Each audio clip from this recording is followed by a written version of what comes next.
I think the last night was when you guys have some people from somewhere. Kenya people. Okay, that was a year ago. A year. That was from the Kenyan Supreme Court. Yes. So we're having them again. Yes, Some of them are here. I'm Yeah. gonna be here. Gonna come. Yeah, I'm coming. Okay, good. There's a thing in Kenya called the Judicial Services Commission. Yes. So it has members of the Supreme Court and some other types of judges and other people. So their Chief Justice, their head. a woman, Yes. she's coming this time. Last year, it was the deputy chief, Mm. who was also a woman. This time it's the chief. Oh, okay, Yeah, that's so great. whatever we did last year, Yeah. they went back and told people that.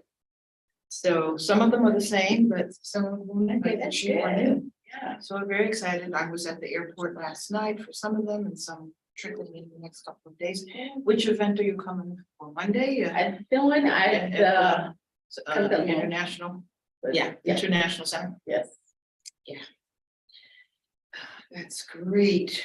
What are you having them for? Just like a, They're here 2 weeks. They are doing events every day. Yeah. And their events include something new. They're going to go to the prison at Mitchellville, the women's prison, and then they're going to a man's prison. Because one of the speakers we're having on Wednesday is this guy, Alexander McLean. He was on 60 Minutes. He's a Black British lawyer, and he has an organization that helps prisoners, including in Kenya. Oh. So he happens to be living in Grinnell this semester, and somehow we found him, and he is going to come on this Wednesday and give a talk about his work in Kenya in front of these judges. Wow. And so we're very excited. That's Isn't that amazing. cool? Yeah, that's very It's cool. just so cool. that Yeah, all that that's can all get our out. international connections Oh happening my in Iowa City. Yes, exactly. I think it's small place, but it's like really everywhere. God, so one of the sponsors for this trip is the Center I Direct, U.S. Center for Human Rights. Here's the board. Yeah. Board has people from the community and has people from the university, including a few students. So tomorrow for this Kenya group, there's an opening dinner. On Monday, they're getting 2 weeks of classes of law and business classes. And then, so Monday, there's a reception at the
Well, I don't know, maybe. Yeah, but you know, like there is some of that like really was in the street. Like people started to understand. Like, I would make it pretty much. They said they don't have to be able to like. Yes. there. Right. See you. Hi. Wait a minute, come on. I like what happens. Yes, I was in the country. You can see signs. Yeah, we're not having anything to do with their house. I know. Yeah, but. Where they were. No, but I think those kind of problems, the weekend is including if you Fix their immigration issues. yes, that's good That too. is, we can, Yeah, and they have to be able to do, right? that program is for Afghan, and they're thinking there may be for Ukrainians, for instance. That they in the past did it for Vietnamese, they did it for Bosnians, the state of Iowa. Over the decades. You know, you cannot even imagine this in the state of Iowa. That's the same thing. Yeah. I'm glad to have people. That's like taken out of that. The state never replied. Yeah. I'll say these are the same people. This is the same thing. I can't explain it. That's what I told you, for like the position of Luke Sad, but the same people put it for Luke Sad for years. Yeah, so why couldn't we become the And this state also voted for Market, like Senator Market. So we voted in. State was compliant, it was old. Yeah. And I don't feel safe. I feel very. Yeah.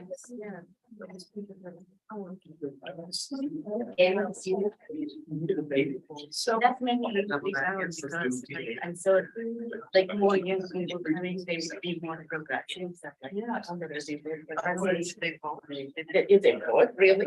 Yeah, that's the problem. They're saying Generation C, they're nationally didn't vote. So that means that they vote here. Yeah. There's. One more thing. Like, my son said, I don't wanna, he be coming to your school, and I said, come on, board, he said, I'm not getting voice, where should I go? This look at a kid, I like, no. Look at how still these elections. Georgia. We're so. You know, I don't think. So.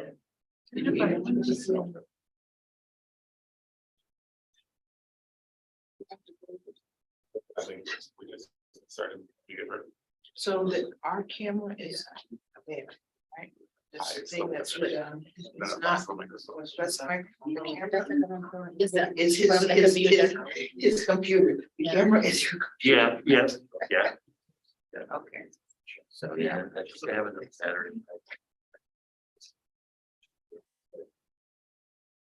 see this camera, it's like bending down or. All right, we're gonna go ahead and get started. I want to thank all of you who came. I appreciate everyone who came in person. And I respect deeply the intellect of everyone who did not brave the cold and came online. The theme for this talk is how do we move forward? And in a minute, I'm going to introduce our two wonderful guests. Tina couldn't be here with us today, but we have to move forward. So this talk has been something that we've wanted to do with the Center for Afro Future Studies for a while, that considered the last 2 years in Iowa City, the activist work that has been done in the shadow of the Oracles murals. The Oracles murals were in a lot of ways a promise, and we need to now take stock and evaluate the effectiveness of that promise, whether or not it's been fulfilled, where the movement to fulfill that promise has taken us. So for the past 2 years in Iowa City and around the nation, it's become increasingly evident that we're living in a backlash to a lot of the uprisings that occurred in cities in the wake of the death of George Floyd and others. And it's not very often that we get a chance to look around and evaluate the times in which we live. But if we do, things like student groups on campus that invite speakers well known for their hate speech, or the red sweep in the very recent Iowa elections might indicate to us a little bit where we are. The Oracles murals are a very interesting inflection point in this backlash. Mostly because the artists and we at the Center for Afro-Future Studies and a lot of people who supported putting up these murals saw these murals as a beginning. The phrase "a mural is not enough" is one that's attached to the murals, but in many ways, you can interpret the stagnation in a lot of work to advance the cause of racial equity in Iowa City as people seeing the murals as a fulfillment of the community's obligation towards racial justice. So we have gathered speakers today who work tirelessly to find ways to push forward rather than stagnate in this backlash. And I'd like you to welcome them to me now.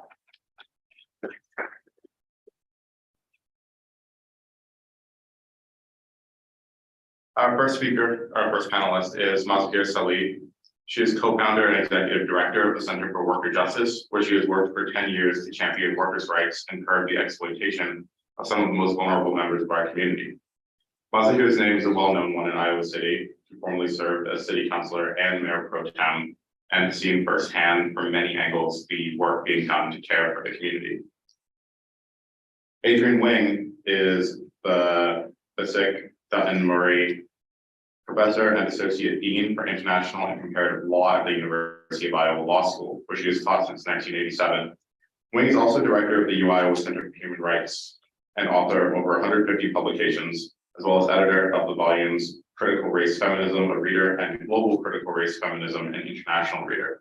I hope that her expertise in critical race theory and her work with the Center for Human Rights will allow her to speak more broadly about the trends that Iowa City in many ways acts as a very effective case study for. So without further ado, how about we get into it? I think a good place to start would be taking stock to consider what, if any, progressive gains we have seen in the past 2 years, and in your respective opinions, how they came about. And this can be at our local level or nationally, internationally, if you prefer. Sure. I think that the most progressive gain have been very much community-based. The mutual aid network has been grown like throughout the past few years. And a lot of people now aware about the importance of community when the traditional system is not functioning well or is not working for everyone. For example, like the Black Lives Matter movement in Iowa City, it was by people come together, and out of that, we created the first TRC. We created a lot of demand that we want to do the meadow and all these kind of things. In the same time, also, like during the pandemic, for example, when the community come together because the federal system is not working, when they start giving stimulus check to just the people who are documented, and they left a lot of people who are not eligible for federal fund. What happened? Then the community also come together. We mobilized people. We went to the local government and we said those people also deserve to have assistance, where we just started, like pushing the county and the city to give some kind of local money for those people who left out. So, and also caring community members during that time, all of them, they come together. And we, at the Center for Worker Justice, for example, we created a program called From My Home to Yours, where we ask caring community members who are not affected financially by the pandemic. This is a college town. A lot of professors still like working from home, a lot of people working from home, but still they receive a stimulus check. We ask them to donate their stimulus check to the Center for Worker Justice so we can pass it from their home to other people's home, and they did. We raised between caring community member foundations, churches, and also local government here, during like 2020 and 2021, over 500,000, and we distributed to over 700 family. At least every family get it like twice. Like the minimum was $600. So I think when people just, if the system is not work and the community come together, we can do a lot. It's wonderful. Mazahir has been on the front line, whether in her own country or here in Iowa, and she is a member of the board of the organization that I direct, the UI Center for Human Rights, and so we're very, very proud to have her with us. To me, this is a very poignant moment to talk about this subject because of what just happened in the election a couple days ago. And we were struggling during the pandemic. We haven't even dealt with the mental impact of that pandemic, as well as, of course, the physical impacts that are still ongoing. And now the whole nation is looking at Iowa, the state that picked Barack Obama twice and then totally flipped into this other place where we are an even smaller blueberry, one of the smallest blueberries in the Red Sea. And then we're talking about black flakes of something within the blueberries.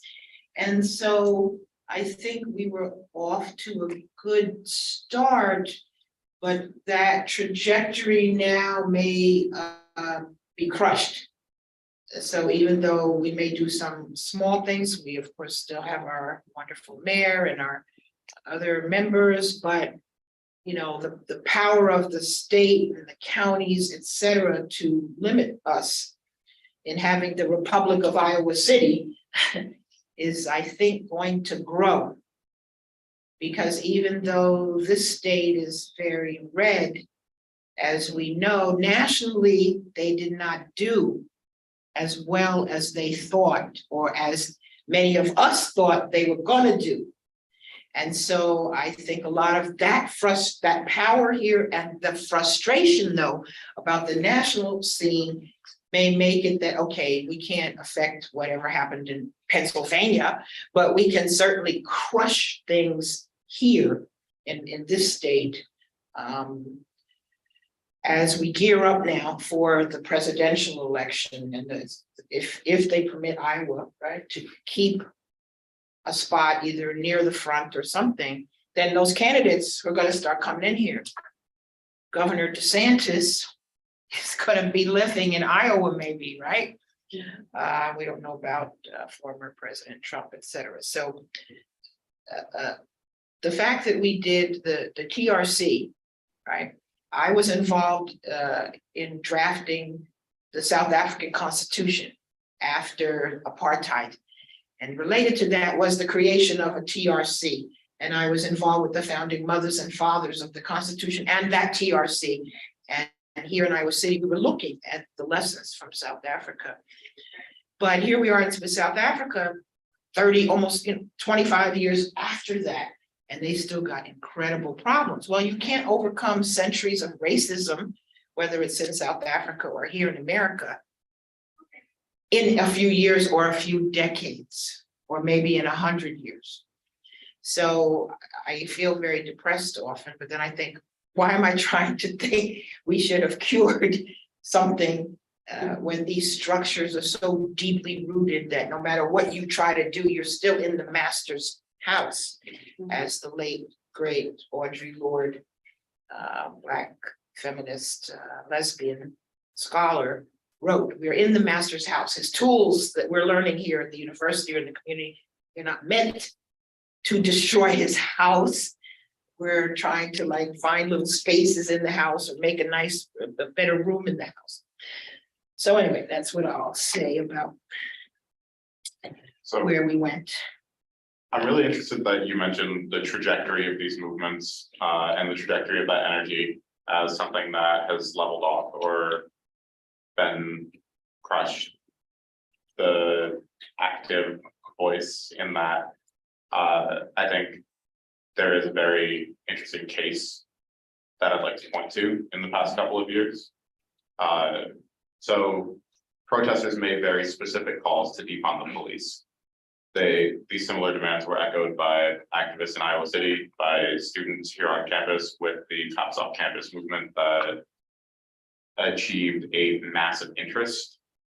And this went on for over a year. But in 2021, the state of Iowa passed their so-called Back the Blue bill, confusing many of these ongoing efforts to defund the Iowa City Police Department.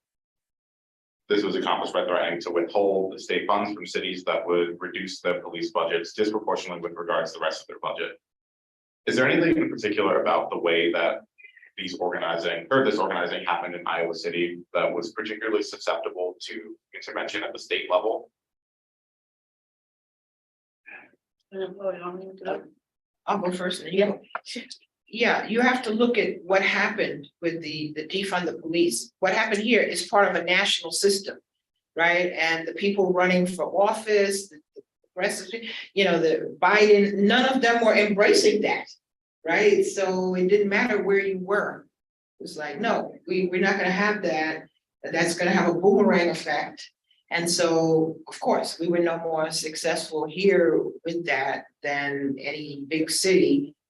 And I think the end of the Afghan war, right, when we were spending $800 billion, which we're still spending, a lot of that, all that stuff, where does it go? It goes to the communities that are even more armed, right, with funds and police training that mirrors military training, and numbers of police that are veterans. I have nothing against veterans. I come from a multi-military branch family. So I think there's no chance we're going to see anybody try to dip into that as a source in the near future. So I'd like to know if Masahiro, you think something in particular here led to what happened. Yeah, I wasn't surprised by the blue bill, because that was all the time. As you said earlier, if you look at the map after the elections, it's very red, and Johnson County is like blue. So we always have like something for the legislation in Des Moines so they can do. They don't have nothing to do, but they're looking at us. We are in the kind of focus where they just like focus to see what Johnson County is doing so they can like pass bill against that. Just if we went back like with the Center for Worker Justice with the county, we passed the minimum wage and we increased the minimum wage in Johnson County to 10. What happened after that? The legislature come up with a bill to eliminate the county from doing so. And after that, when I was in the city council, we did the rent cap and the pensionary city. All those made them like create another bill against the effort that being doing in Johnson County, so they can eliminate us from doing that by threatening either the city to take some kind of money from them or just like those kind of things. And regarding the defunding the police, I think the movement was short-lived because of the intervention, of course. That's why it wasn't like going, forward, to be honest. And I think this also known how, like, show us how organizing effort have to be more like statewide, not like only focus on like our community. If we just start saying that they will going to pass something else to prevent us. But if we try to organize statewide to make sure like there is another county like supporting the same effort our county is doing, maybe the more people asking for the same thing, the more that it could happen at the state level.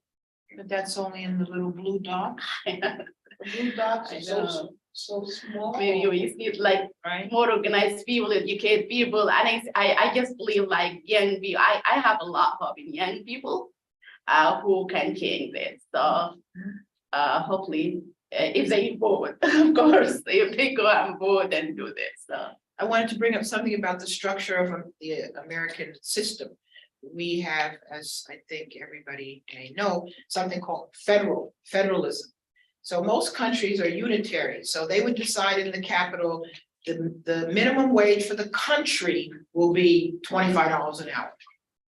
But under our federalism, they let that be, down decentralized, so states could do different things and even counties. And so that system hurts if you're progressive and you hoped you had a progressive center government. Of course, if you have a reactionary central government, then you are happy that, okay, they can't mess with this. But our federal system, which is not typical, most of the world is not a federal system, can make it easy to crush different things. And we're seeing that with reproductive rights. Supreme Court overturns Roe v. Wade, then it goes to the states, and then most states. But if the Congress gets both houses Republican to a certain level, they could pass a national law that would ban, abortion for the country. That's what most countries have. They either permitting or they're limiting but it's done all at the national level.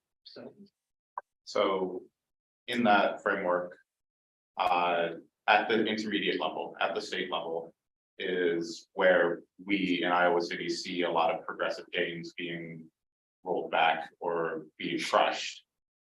Is there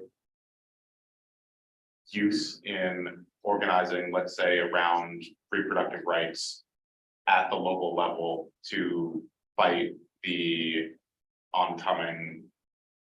likely oncoming rollback of reproductive rights? I think it have to be, or we need that, but I really am not aware about if there is like existing organizing or not. No, it's gonna be impossible, right? Because the state will have, you have a combination of legislation, right? But you also have the power of the judiciary. So we have a very conservative state judiciary, even if there's individual judges on a lower level, the state Supreme Court is mirroring the federal Supreme Court being very reactionary. So even if we had some dream world where the majority of the state legislature was progressive, which of course we don't, and they passed a law that said we want to have reproductive choice, Roe v. Wade statewide, it goes up that Supreme Court for the state then can say, no, that's unconstitutional under the state constitution. Yeah. So I think it will, but we have no choice. We have to do something, even if it's ends up being an educational function where we can't legally prevent certain things. And as you know, some states, what I'm scared of is gonna pass that Texas law. All these states will say that law that pays people bounties if you reveal someone who assists a woman going to another state. What? Yeah. So there could be far worse things that are coming, because the states they're communicating with each other. They pass around the same text. The laws are incoherent because they just passed around and somebody puts in a sentence or whatever. So we have to try to do what we can and all of that. I think there's another question here about the speed of these movements, their ability to enact material change, and then the swiftness with which the state can act to curtail that change. It was a full year between these movements, these demands to defund the Iowa City Police Department and the state's decision to pass the state's abilities to pass the Back the Blue bill.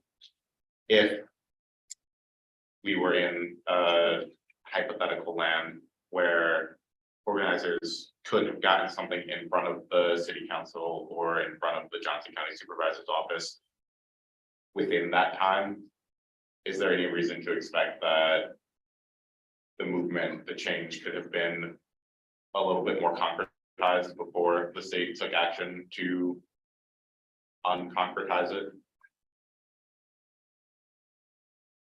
I really don't know, but we did a lot of things that the state came later and also passed a bill against it, and they took it out, so. I think just no matter what we try to do, it's still, there is bad people in domain will come and just figure out a way to like intervene with it and take it away from us. It depends what they decide to focus on, right? Because there's so many things people are focusing on.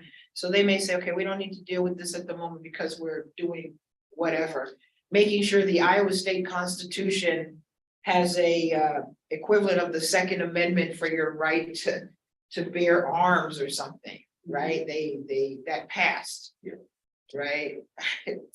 So there may be political energy focusing on that particular thing. So, okay, we can pass something in this little town and they may not do anything for a while, but also things are not automatic. Even if we pass something, that doesn't mean it might actually be in effect by the time that, you know, the Des Moines is looking at what we're doing. And they only have to look at a few places, right? Like Yeah. we're, it's not 50-50 or 60-40 or 70-30 or something, so.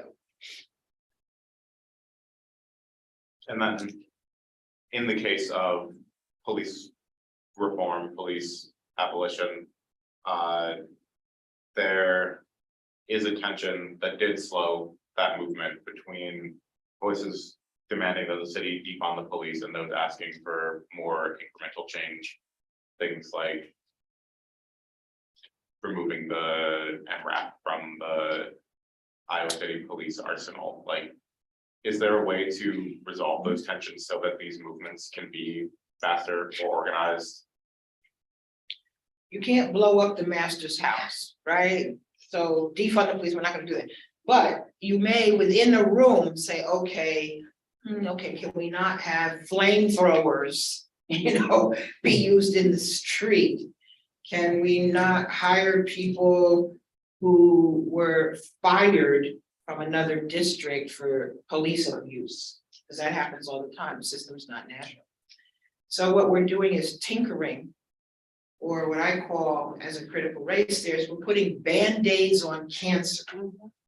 If racism, as an example, is a cancer, which we believe it is, doing what we're talking about, these little band-aids, okay.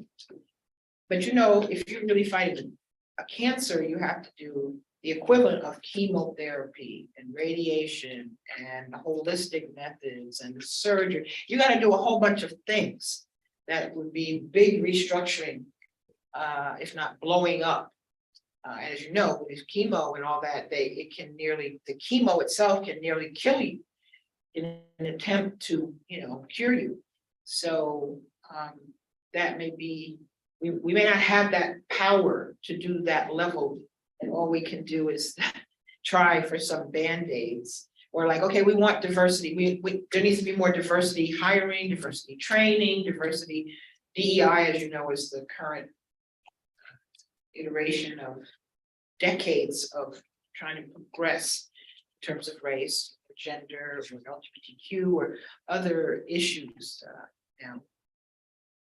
So I think like what you're saying, do not like blow up the master house.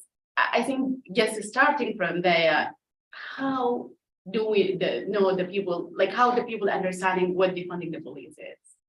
Like a lot of people, they just think no police, defunding police means no police. And, you know, I don't think we can be like safe without police. But can we educate the community about what we mean by that? How we can reduce certain resources that doesn't necessary to go to the police funding. So we can use it to like to improve this community or to like invest in our community. I think we just need like a lot of education, a lot of organizing about it. I know a lot of people, you can call them progressive, but when you ask them about this kind of thing, they don't want to talk about it. They say like, how come we are not going to be without the police? So because they don't understand what the concept of defunding police is, I think to begin with, so we're gonna tell them that we are not blowing up the master house, but we are reducing like many things to like make sure that we're gonna educate the community about the importance of defunding the police and investing in our community. That I think. So imagine if, you know, the house is on fire, right? Our house is on fire. And so the firefighters need to be trained a certain way to fight that fire in the most productive way. Versus if they come in and they're blowing up, you know, they're Can using, you please come to the help desk? Charlie to the help desk, please. Thanks. okay, Charlie. But, you know, if the firefighters are coming in there and what they're doing is making it worse or spreading the fire. So part is the training of those people. Why do we have to have a militaristic, you know, way to deal with issues? So you have so many people with mental illness who are in prisons, right? And who are homeless. And their situation is criminalized instead of, why don't we have a lot more health workers and social service workers, et cetera, to handle these community problems. We were just in, my partner James and I were just in LA, we're from California. They have hundreds or tens of thousands of people living on the street, tens of thousands, and many are dark-skinned Black men. Some are in the prison and some are on the street, and they're totally overwhelmed by how do we deal with this? So if it's in a fancy area, oh, they deal with it because they push those people out or lock them up. But in lots of areas it's like an apocalyptic movie. And you're seeing this. So there's an example, the master's house there is totally corrupted and they don't know what to do other than, okay, just push more of them in the basement. So people can be up in the balcony having a beautiful party. I think the MRAP is kind of a great example of that clarity when it comes to defund the police, as a statement about removing the capacity of the police to perpetuate the harm that they are complicit in. I think that both of you mentioned education as a way that we can go about reaching communities to make it clear what exactly it means when we say defund the police. And I want to interrogate that a little bit. Education is something that is very readily available here, college town. But beyond that, there are programs seemingly every month educating people on Black struggles, Black history, other groups' history, struggles, identities. There are even public seminars for constitutional rights and the arts all the time in Iowa City. And the Oracles murals even were born out of an impulse to educate. I wonder if you guys think that education is still a useful tentpole in bringing about a reckoning in these discussions that we have about how do we push for racial equity. I'm from 3 generations of educators. And to me, education is the key. Education is our hope. When white people say, what can I do in the cause, against racism? Deal with your children. Deal with your children. You as a white parent, talk to your white child about racism. You can't just ask me to come to Thanksgiving dinner and think I'm going to solve, the problem by coming in as a Black person and being your Black person. So your kids talk to a Black person. No, education is not just in the schools or in the universities, right? It starts in your home, it starts in all your organizations, etc. And it is critical, which is why we have the whole book burning, this whole, banning books, burning, and then we have this law in the state, the divisive concept law that 20-something states have, and almost every state has some version of it. Doesn't use the word critical race theory openly, but they use the term critical race theory nationally, right? To kind of oh, we don't want that. My 6-year-old is going to be corrupted by critical race theory. So all of these are efforts to keep people ignorant and illiterate. And as we see already, people are the level of ignorance is so profound, and I think a lot of us do the social media telling you all kinds of stuff that in the past, you know, it wasn't possible to get that much misinformation every day and every second. So that gives me hope. The young people, I have 19 grandchildren, one born Sunday and one born in October. We gotta have hope for them, right? They're the future, a future that it's gonna be all polluted, everything's gonna be, you know, but so it starts with the babies, but it also has to be the seniors, people who are, you know, so-called retired from a day job, all of these people, the whole life cycle, we need people to continue being educated. And as a professor, I feel I'm educating myself and other people every day. So. Yeah, I totally agree with you. Education is a useful tool to, you know, for raising awareness, but organizing effort cannot be stopped there. I think without initiative that meaningfully support marginalized people, education effort can just fall apart. So I like, for example, when I look at our community, as you said, like start with educating your kids at the school, like when they are young, so they like will come up with all this understanding about racism and everything. But also not only that, I think it have to be like kind of demand from how we can make this community look like.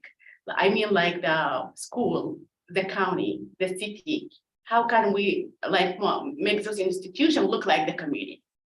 Like how can we hire more like people of color inside like the county or the city? Why when you go there, you don't even relate to them?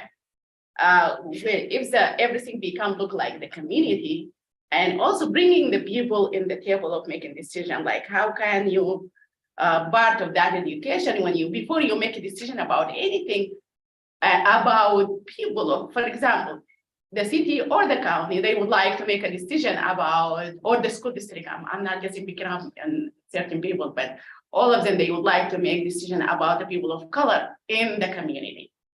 And the people who make the decision and setting the policy, none of them are person of color. How can you make like that? I think solution always come from the people who are affected by the problem.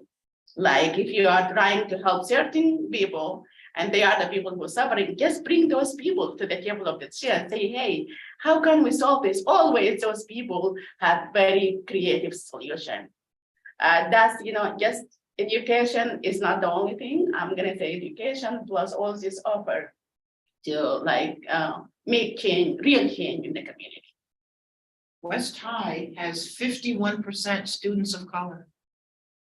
How many teachers? I'm sure, I think it's like 2%, 1%. This issue of lack of Black teachers is a national issue. When my mother was a teacher, the only professions open to Black women were teacher, social worker, nurse, if you were professional.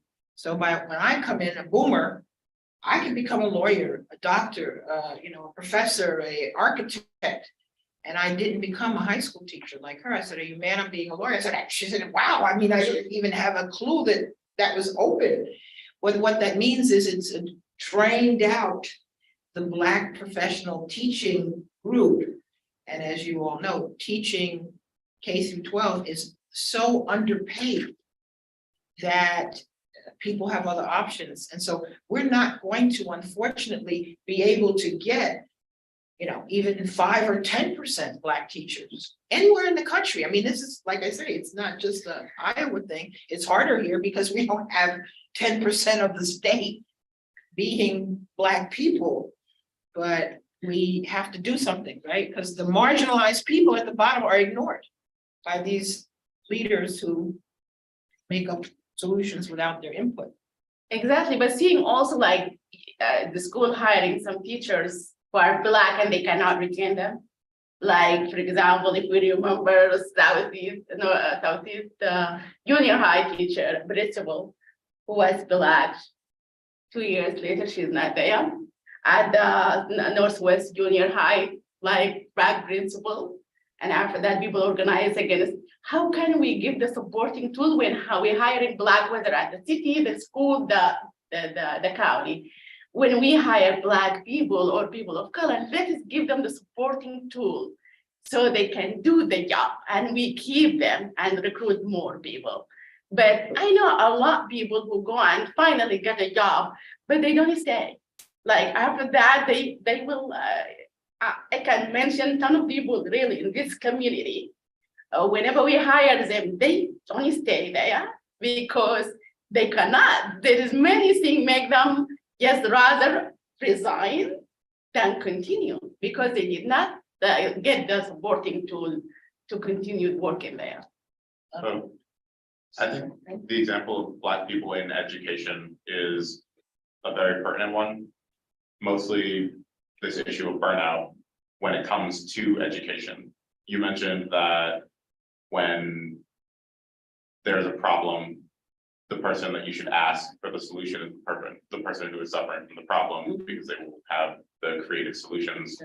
But how are we supposed to solve problems by going to those affected by them when the responsibility, the onus of educating causes so much burnout in those of us whose responsibility it is to educate? To be honest, it's through organizing again.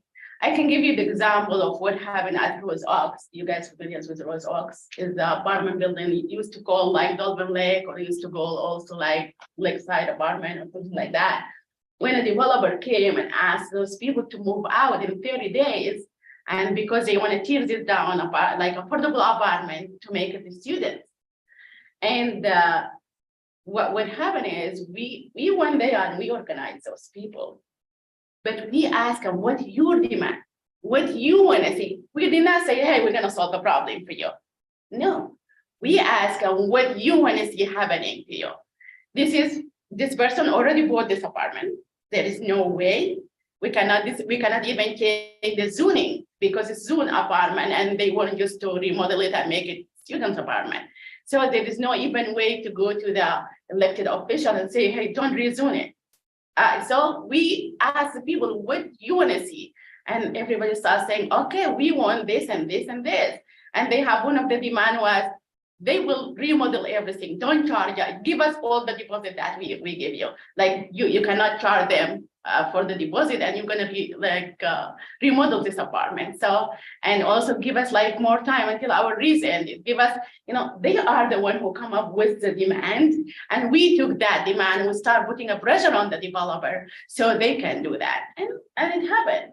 I mean, like for example, the school district. Sometimes I remember one day the holiday back to school night was in a Muslim holiday.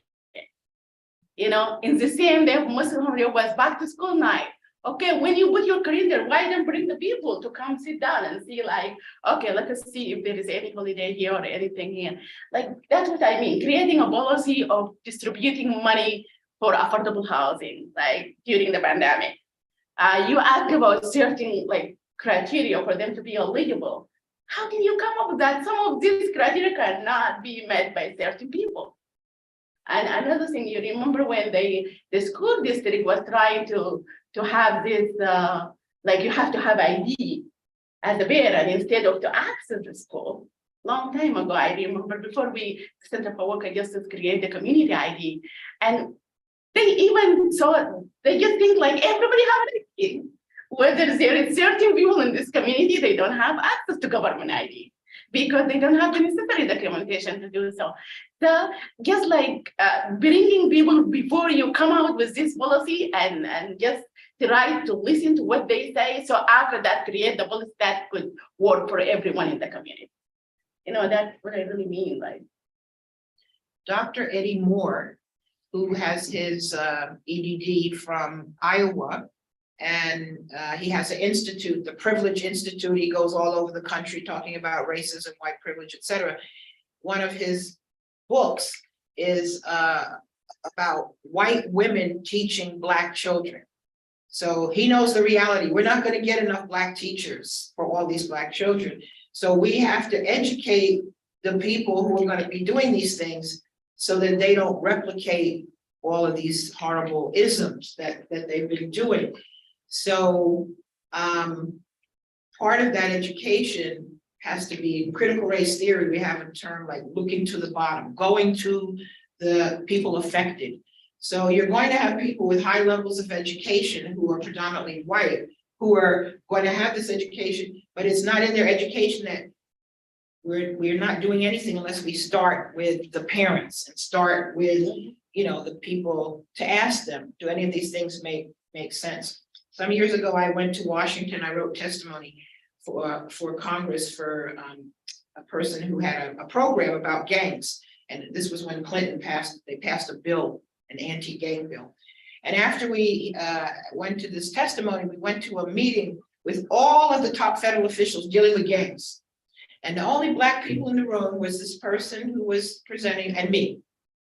None of the other people in the room in a Democratic administration were Black people. So the person I was with asked these people, Dr. So-and-so, Dr. So, who do you deal with in Chicago? Do you deal with Bumpy? Do you deal with Bloods? Do you deal with, and these, none of them deal with the actual people. I was like, oh my God, and we got up and walked out. And this is under a Democratic administration and you don't even go to your constituency. Yeah, you want them to come out to vote when you've done nothing for them.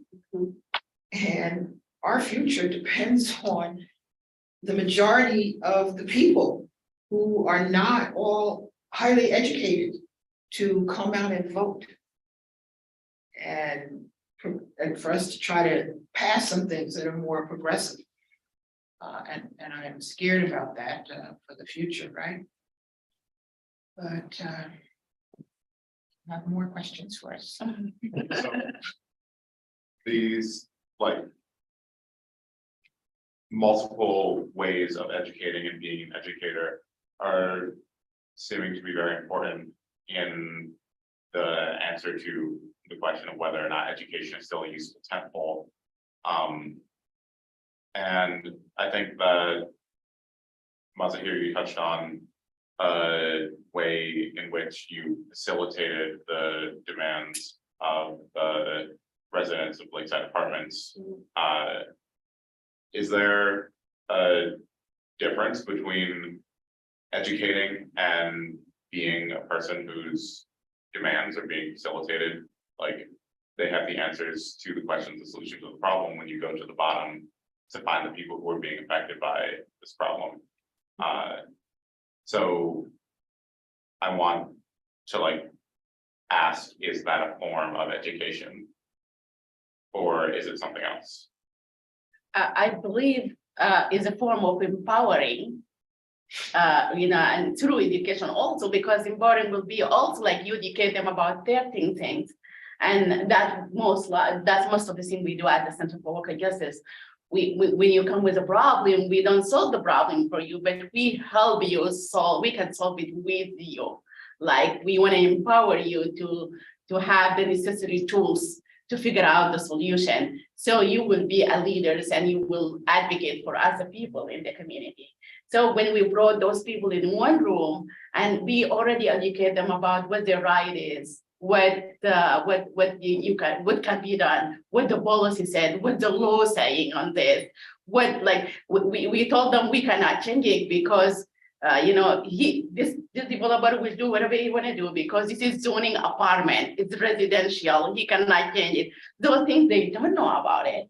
So we educate them while we are empowering them to come. And after that, you ask them about, okay, if you cannot do this and what you cannot do this, just tell us what you want to see.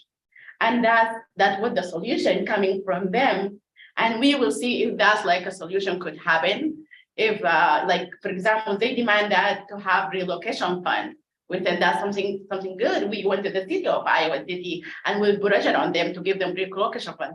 At that time, I think the city was approving $50,000 so that every family can have $250 to move out. So we accomplished this. The developer agreed to not to take any money from the deposit. The full deposit will be retained. Everybody will stay until their lease ended.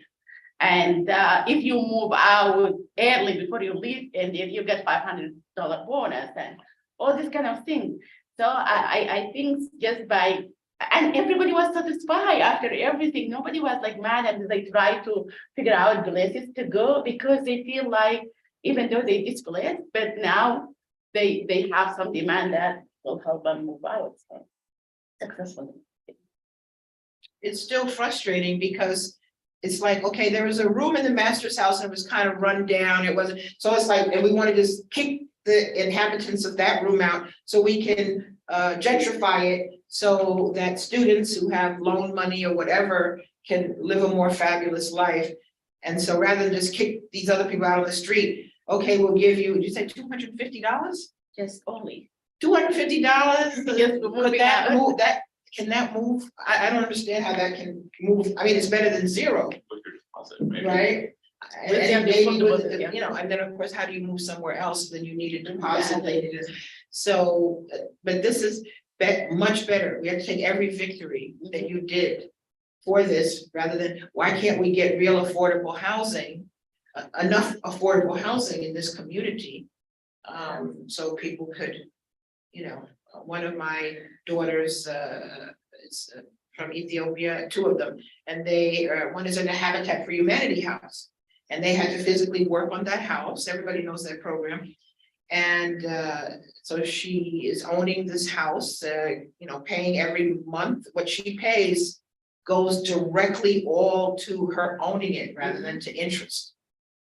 That's revolutionary, right? Most people, you can never buy your house because you're going to be paying 20-something years, mainly to the interest.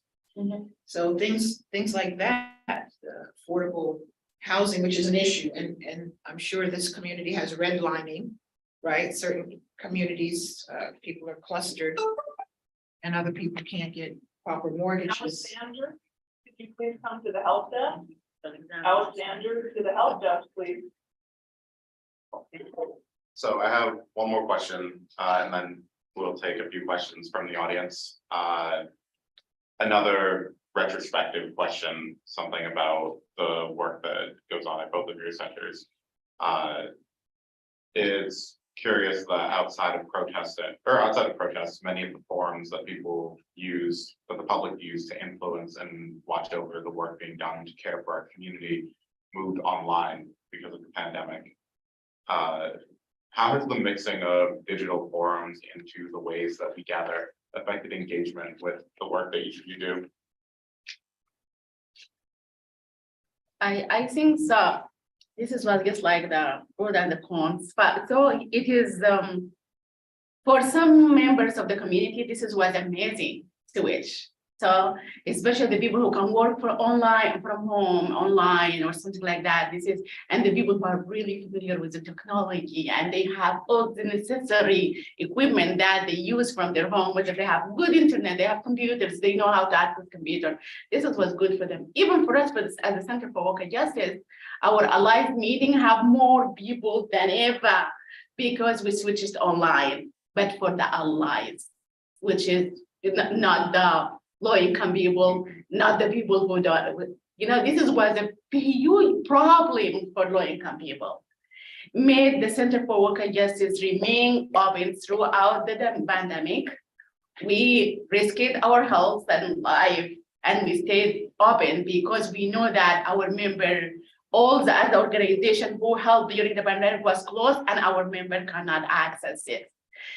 Due to language barriers, due to technology barriers, they don't have technology, or they don't know the necessary have internet, or they don't know how to access computer, they don't know even what to do. So for example, to access a program at shelter house, community, HECUP, all this general assistance, Johnson County, the state of Iowa, applying for rent and utility, all this was online. And our people, they don't know how to access it. So they come to us why we remain open and 5 days a week, 6 days a week, because Saturday we were working too. And I remember one day we stayed sometime until 10 o'clock at night time. And one day we was doing the city report for the money that we received. We had to stay until 2 o'clock in the morning to do that at the Center for Worker Justice.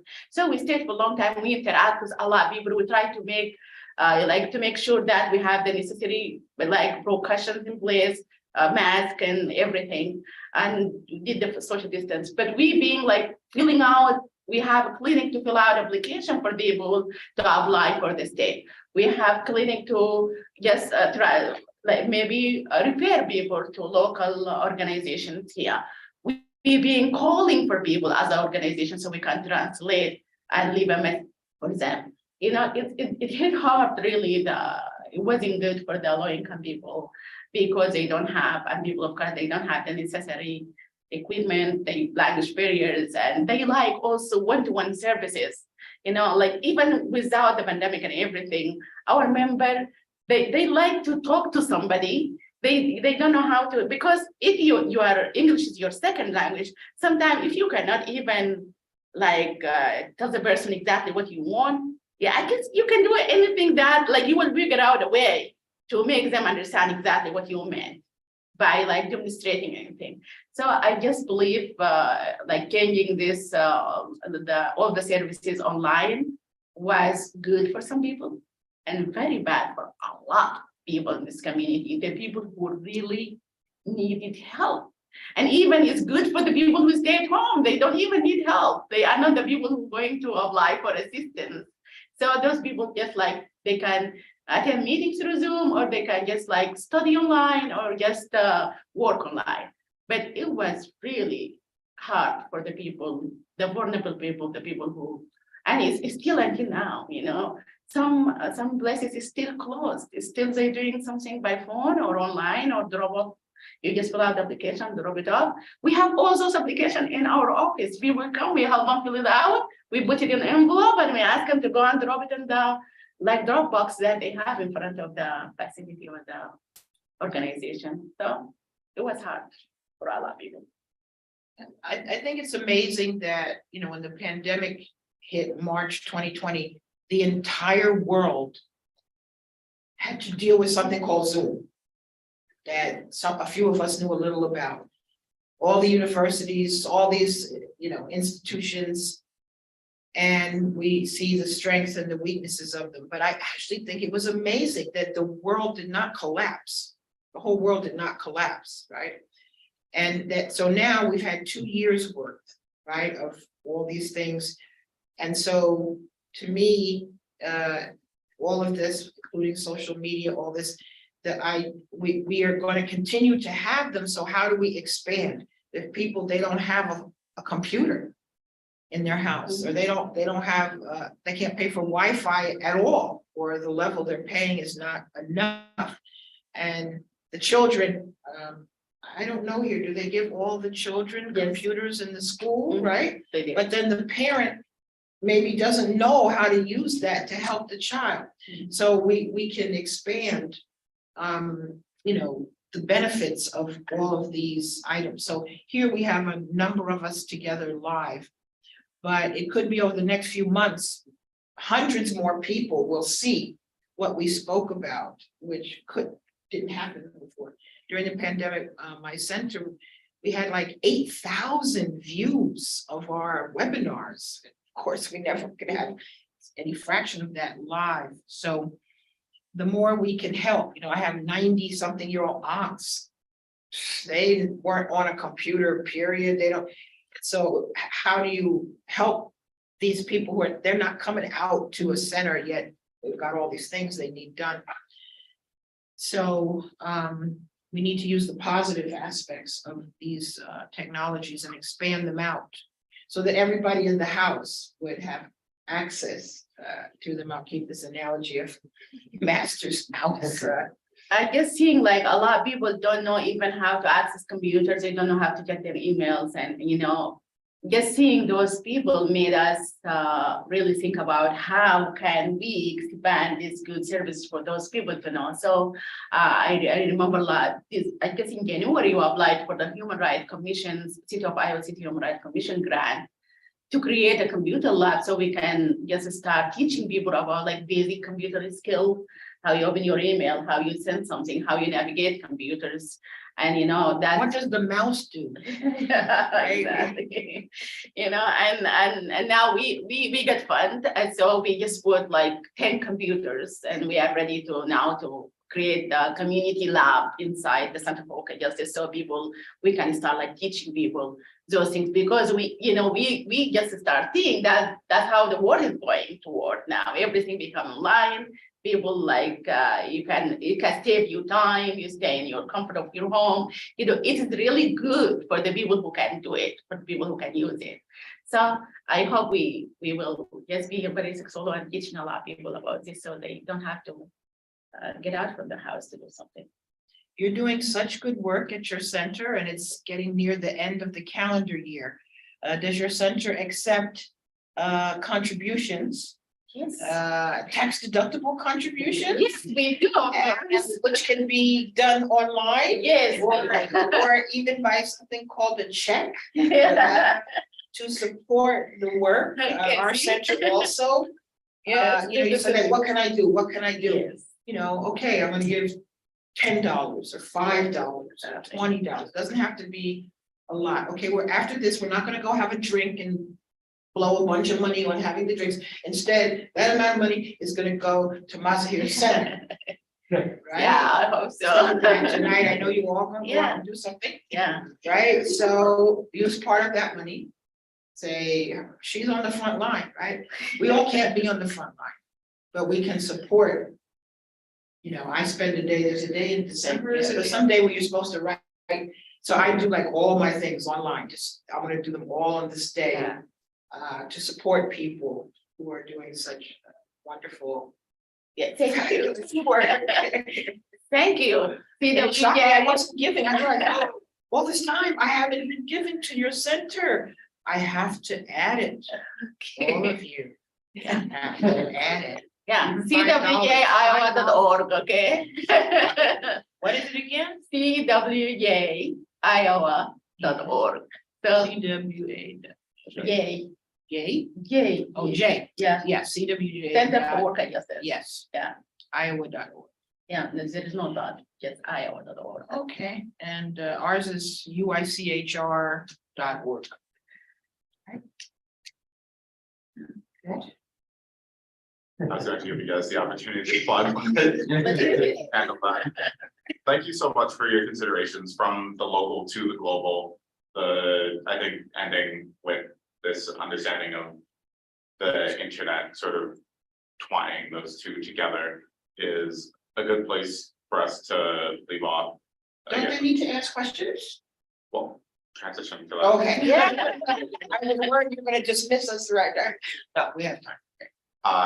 We have maybe 15 minutes for questions from the audience, if anyone is with us online as well. John is dutifully watching the chat, so please ask wonderful things of our wonderful guests.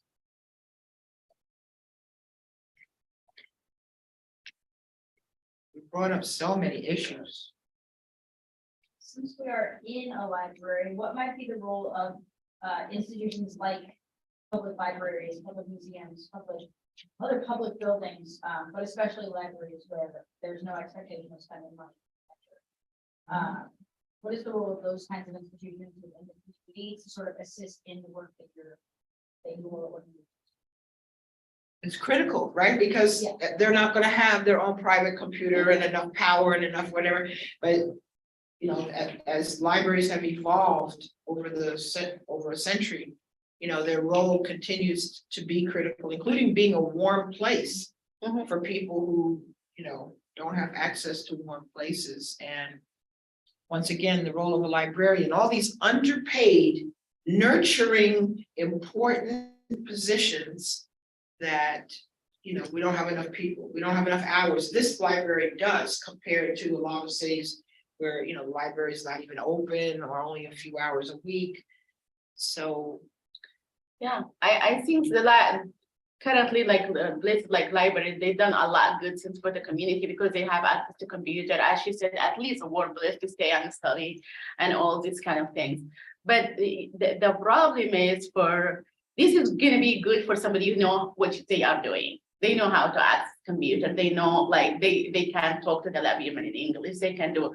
The problem is when it comes to people who really don't speak English, don't know how to even print out like something. They asked them, for example, somebody went to the DHS and they said, we need copy of this and this and this, and they came here to know that copy, how you can do it without, and even if you want to ask for help, but you don't speak English very well, so how you can ask somebody for that help. That's why like community center, like ours or neighborhood community center, it will be really a place also to help on those kind of things, because they will be having people who speak the language. Is that something that like people in the like, librarians, people who work in these places might know to send people? Like, is that sort of? Yes, they always, we exchange information all the time with the DHS library, everywhere. They give us their flyers, we give them our flyers. So it's really been very good cooperation.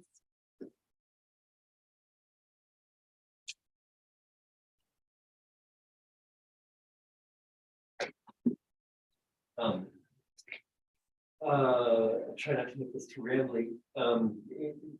Some of the things that we were talking about, going back to like state versus national government, local government, you know, I think there's a little bit of me read some of that as like sort of, I mean, it's depressing on one level, but when I want to think that there's a lot of power in like hear what we can do like really locally and not, you know, even if these things from on high are being laws being passed and that sort of thing.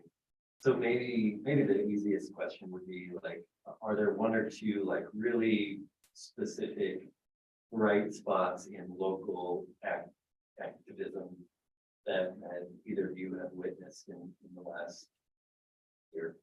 Yes, since that's what we're talking about last year. And we don't have to do election.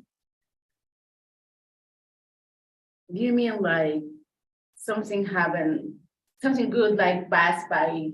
Well, I really don't get the question, but do you mean that like something by local level or? Yeah, and it might not even be government or politics, just like, you know, it could be someone organizing, someone that you see organizing locally, like you really like what they're doing, or some, I'm looking for like small local successes in activism the last year. If anything comes to mind, and it just dawned on me that if you can't answer this, it's even more depressing. I mean, and that can go for anyone in the room too, you know, I throw it out to anyone. You too, okay. I think for us, like organizing effort in the last year, this like the Center for Working Youth, we always just organizing, campaigning. That's what we've been doing.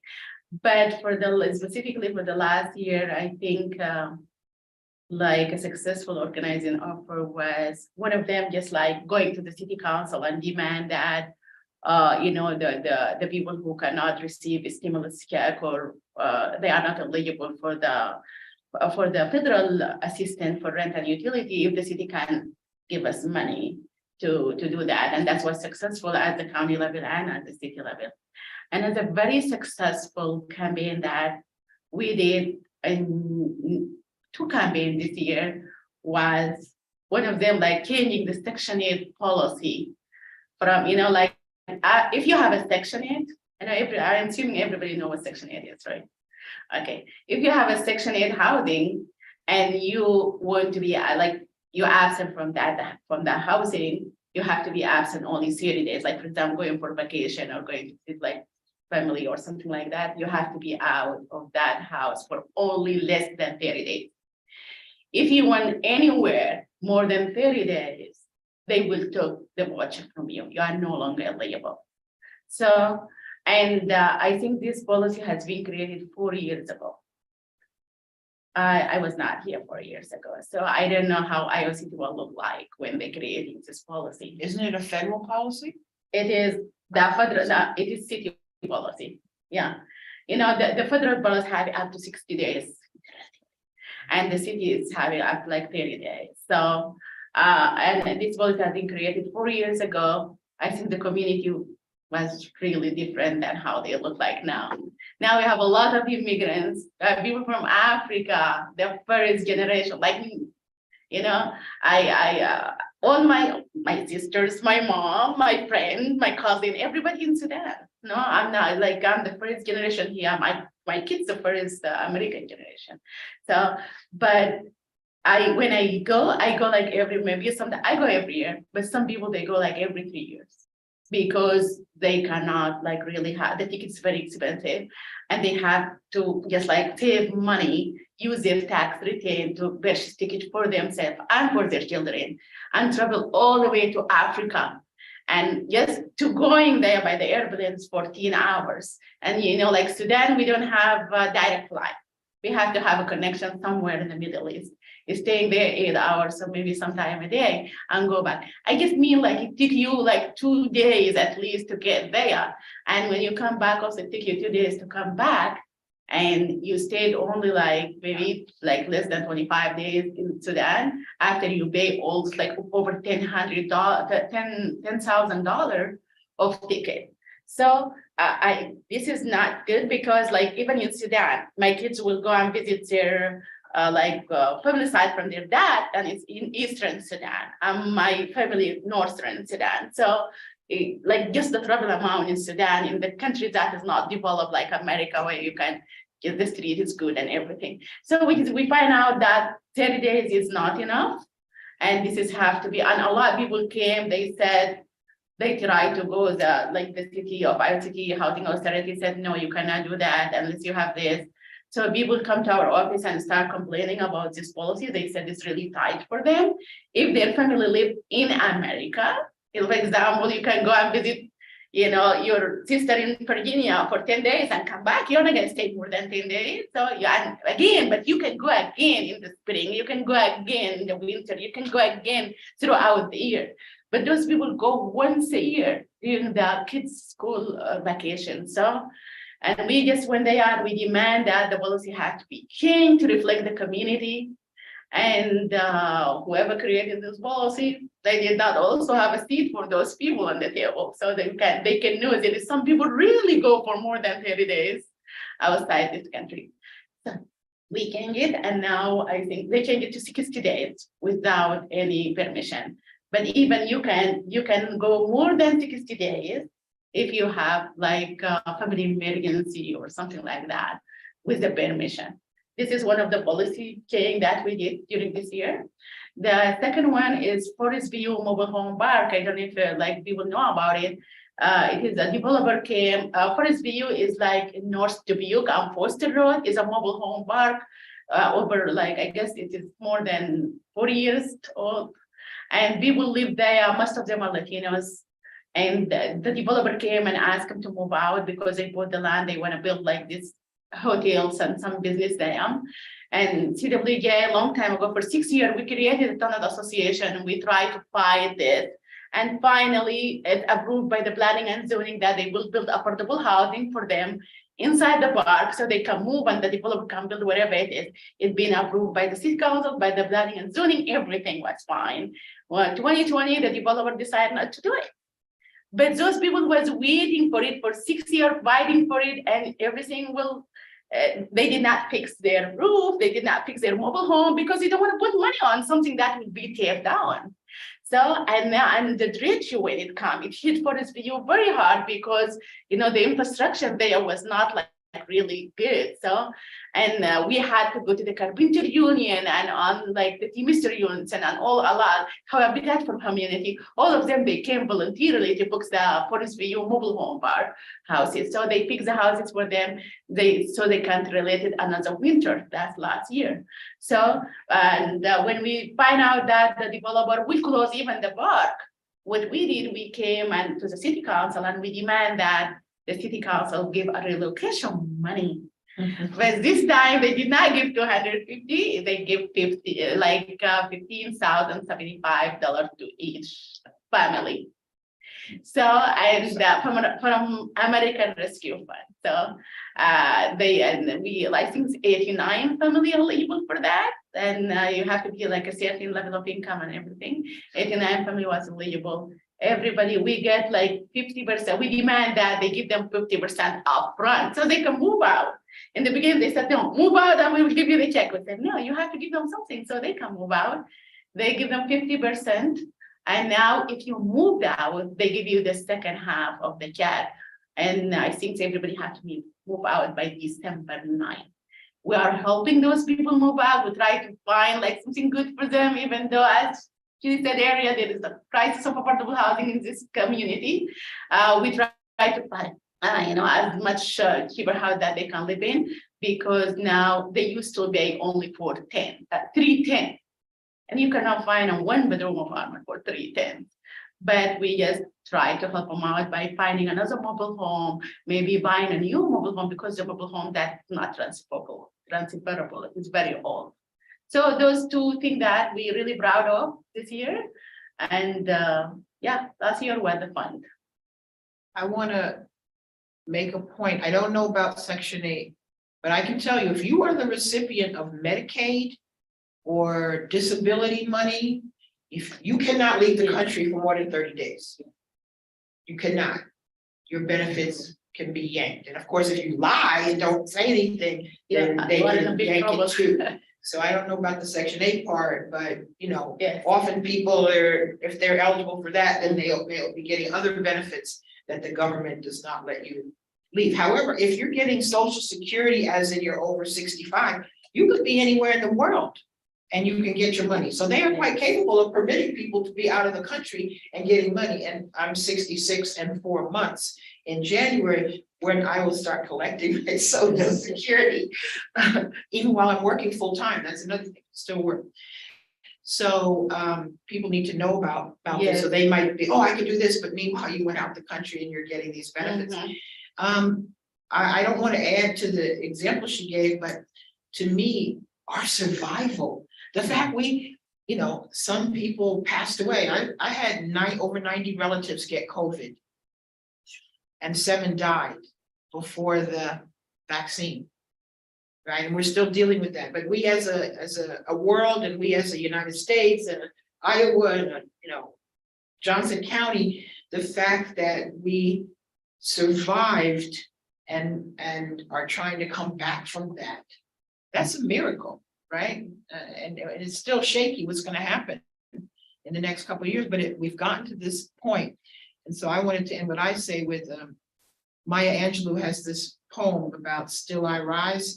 And so just remember, we will continue to rise. Yeah.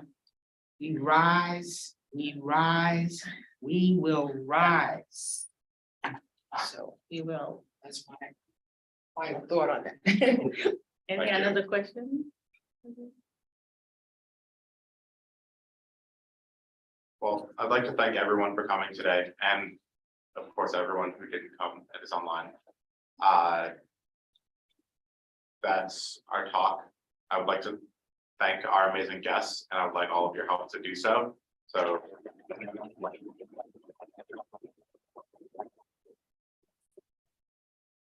Have a good evening. Yeah. Have a good rest of the weekend. Of course. And to you. And continue to rise. If you would like opportunity to volunteer at the Center for Work, just reach out to me, and our website have the information. We're always in need of volunteers. And do you have anything to plug? What she just said. Can't save the whole world, but Yeah. there's something here in Iowa City that can make a significant difference with even just a little bit of your time. And just one more smaller plug that's not necessarily related, but the Public Space One is in the midst of a membership drive. And if you're interested in being part of a really great art activist organization, I encourage you to join us at Public Space One.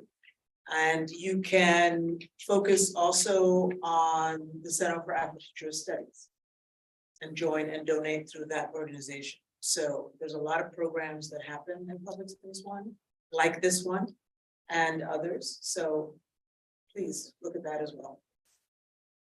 Happy giving season, everyone. Happy given to Yes. Oh, that was wonderful. Yeah, thank you. Like. Sure. Because, like, very